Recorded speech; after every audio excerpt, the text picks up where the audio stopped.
Sobat Inri yang dikasihi dan diberkati Tuhan dimanapun Anda berada. Shalom, kita jumpa lagi dalam Inri, Injil dan Inspirasi hari ini. Bacaan dan renungan akan dibawakan oleh Pastor Stefanus Chandra dari Seminari Tinggi Anging Mamiri, Yogyakarta. Mari kita awali dengan tanda kemenangan Kristus dalam nama Bapa dan Putra dan Roh Kudus. Amin.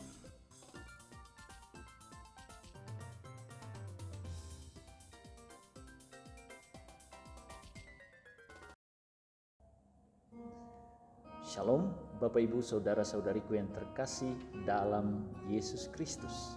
Selamat berjumpa kembali dengan saya, Pastor Stefanus Chandra dari Seminarium Anging Mamiri, Yogyakarta, di channel renungan yang sama kita cintai ini. Perikop bacaan Injil yang akan kita renungkan bersama pada hari ini 5 Juni 2020 diambil dari perikop Injil Markus pasal 12 ayat 35 sampai 37. Saya berharap kita semua membaca perikop ini bagi bekal hidup kita hari ini. Adapun tema renungan yang akan kita bahas kali ini judulnya Carilah Allah.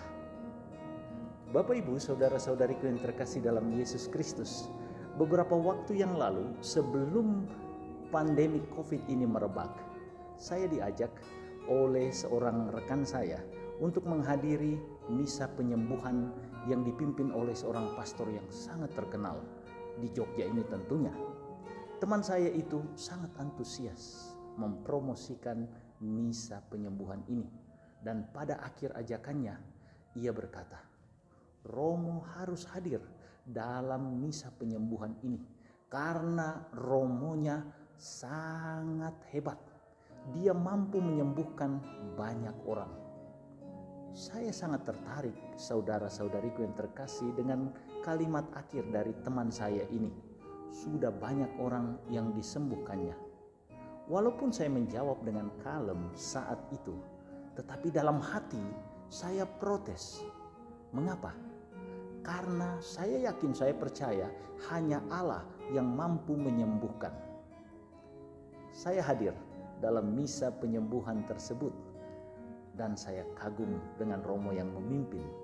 Bukan karena banyaknya orang yang disembuhkan, tetapi karena beliau dengan rendah hati mengatakan dan mengakui bahwa segala mujizat yang terjadi itu dilakukan oleh Allah. Sementara dia, hambanya, itu hanya dipakai sebagai alat untuk menyampaikan mujizat-mujizat Allah.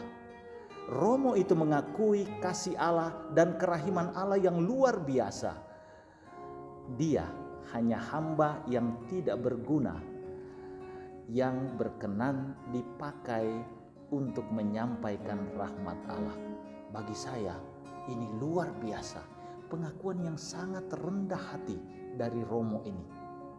Dalam perjalanan pulang, Bapak Ibu Saudara-saudariku, teman saya itu masih mengatakan kepada saya, betul kan Romo? Romonya hebat?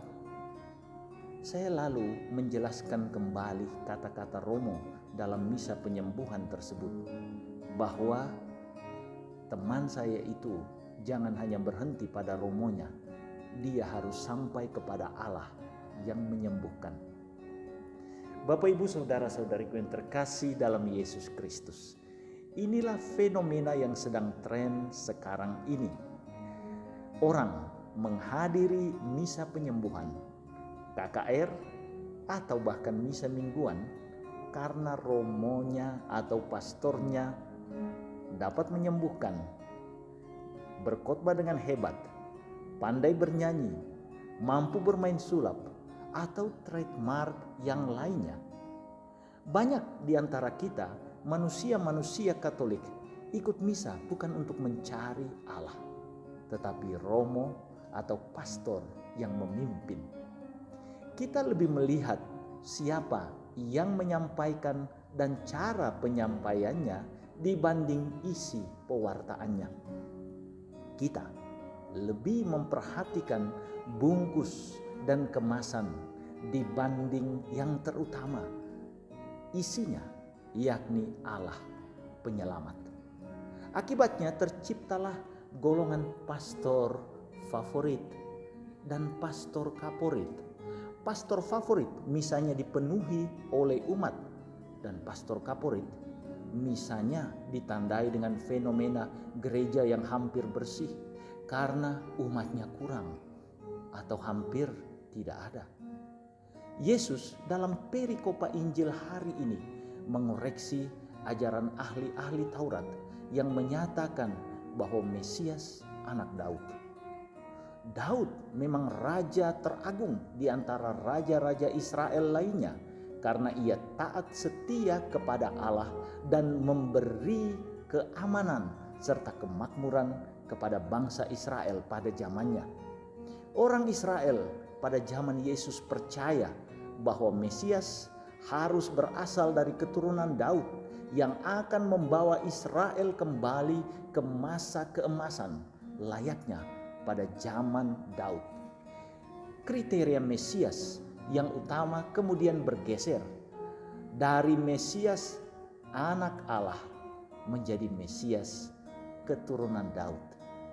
Dari Mesias dari Allah menjadi golongan dan keturunan Daud. Kita tahu bersama akhirnya orang-orang Yahudi lebih repot mengurusi identitas manusiawi sang Mesias, keturunan Daud, dibanding identitas ilahi berasal dari Allah. Pengajaran tersebut tentu saja mengecilkan keberadaan Mesias dari Allah dan membesarkan Daud yang hanya manusia biasa. Yesus mengingatkan orang-orang Yahudi pada zamannya bahwa Daud dengan rendah hati mengakui bahwa Mesias adalah tuannya, junjungannya, dan yang disembahnya. Inilah ironi beriman pada zaman Yesus. Daud memuji dan menyembah Allah, sementara orang Yahudi memuji dan mengagungkan Daud. Kritik ini sangat pas buat kita-kita sekarang ini yang kadang lebih mengutamakan penyampai warta gembira Yesus, sang penyelamat, dibanding Yesus yang membawa keselamatan tersebut.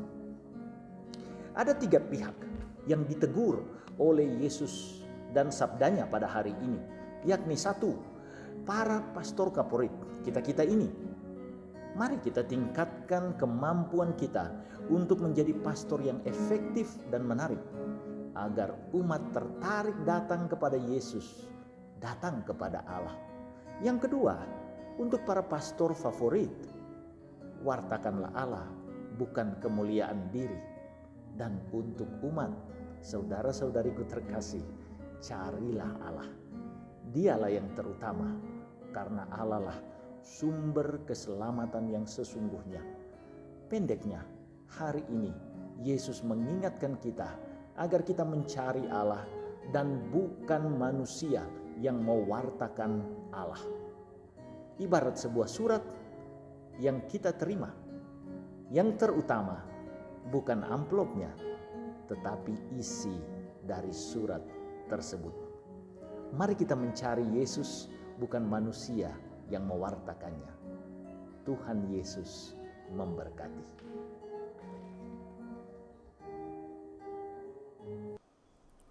Saudara-saudari, demikianlah Inri, Injil, dan Inspirasi hari ini.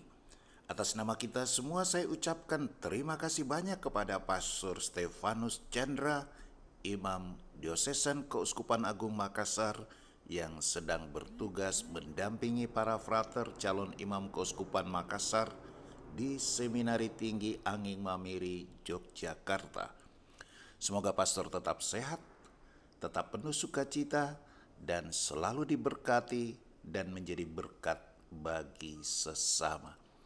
Dan bagi Anda sekalian, terima kasih Anda sudah mengikuti renungan ini, dan apabila Anda merasa bahwa ini bermanfaat, Anda jangan ragu untuk meneruskannya kepada teman, kepada anggota keluarga, komunitas, dan kerukunan, sehingga firman Tuhan didengarkan semakin banyak orang, dan juga firman yang sama menjadi inspirasi hidup.